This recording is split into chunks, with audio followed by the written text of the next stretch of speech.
Hey all, it is Soulfat here with Vibrant, giving you a 10.2 PTR Warlock POV of the boss Council of Dreams from the raid Amirdrassil, the Dream's Hope. Council of Dreams is a 3-boss council fight where all 3 of the bosses need to die within 15 seconds of each other. If they don't die within 15 seconds of each other, the boss will heal up to half health. They have different mechanics that interact with each other, and there is even duck magic. So in terms of spec to play, it's not a traditional 3-target council fight where they're stacked the whole time. They're kind of actually rather spread for most of the fight. You might get a little 2-target cleave on top of each other, but usually they're spread. So you could do some weird AF multi-dotting stuff, but with Siphon Life, there's too much to manage, so I don't think you'll be able to get enough value out of that. And because they're not stacked, you're not going to be getting a whole lot of value out of Vile Taint and Soul Rot either. So I would assume the play is Destruction, playing a 2-target Havoc Cleave setup, something like this. You might forego these 3 points on the side and pick up Scalding Flames and maybe a point in Improved Immolate. That could work too. Yeah, let's get into the footage.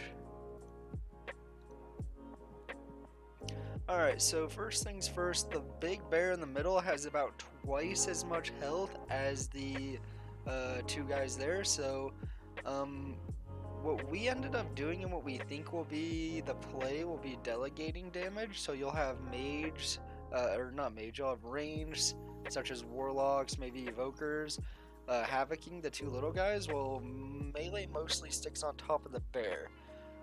The bear has a frontal that, it's not a frontal, it has a charge, and that charge needs to be soaked by 2 separate groups. Think something like Desanye from Sepulchre. You get a debuff, you see that here, a minute-long debuff that increases the damage you take from the charge whenever you soak it, so you want to do that, and you also need to soak it because the more people that soak it, the less damage he does when he runs, when the charge is over. Pip will do a little knockback there. He'll teleport to the middle and knock you back.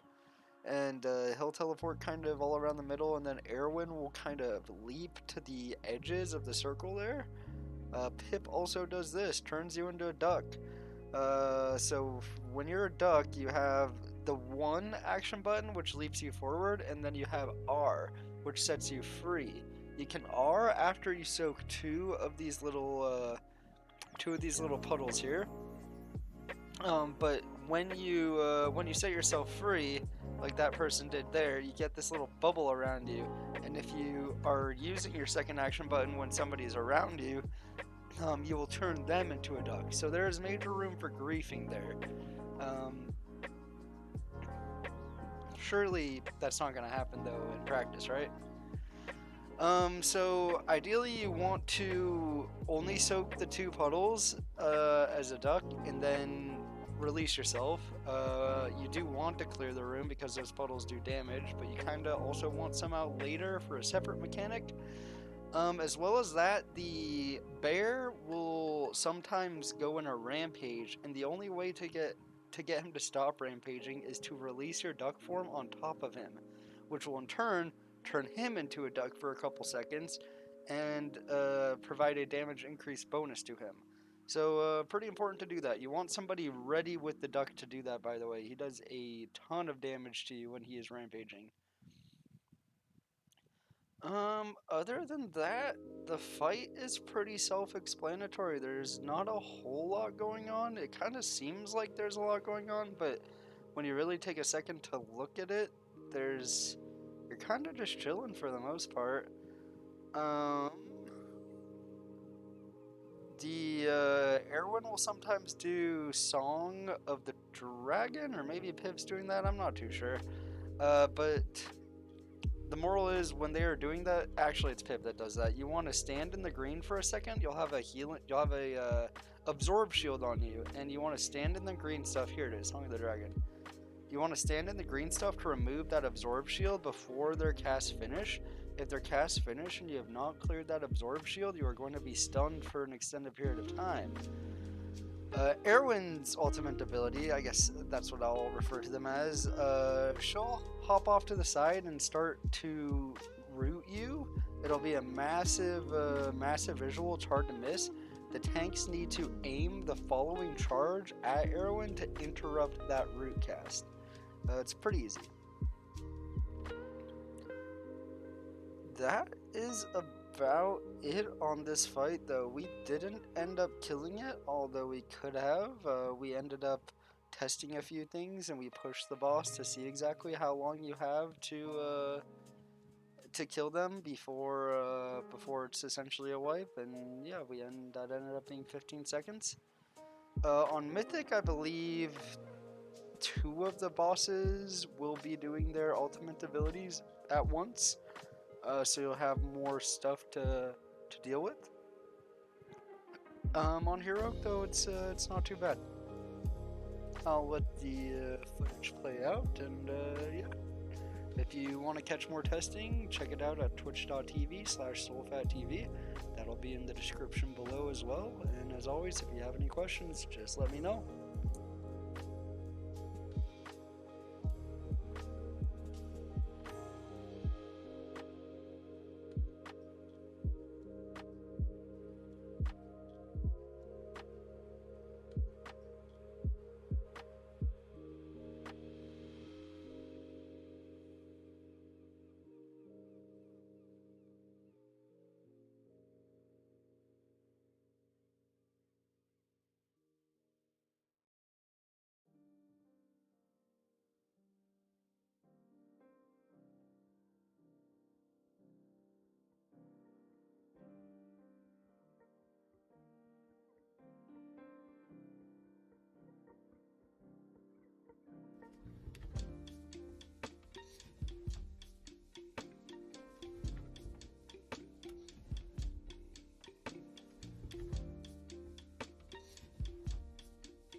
Alright, you'll see us pushing the bear just to kind of see what's going on.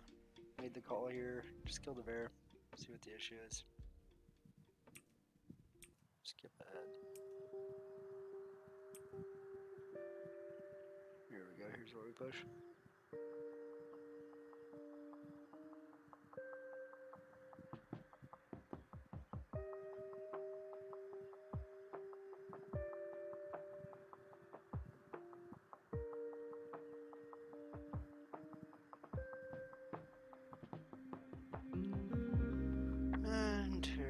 You'll see you have a 15-second cast, and if you do not kill the other 2 bosses before that 15-second cast is finished, rebirth, that boss goes back up to 50% health, which is probably just a straight up wipe.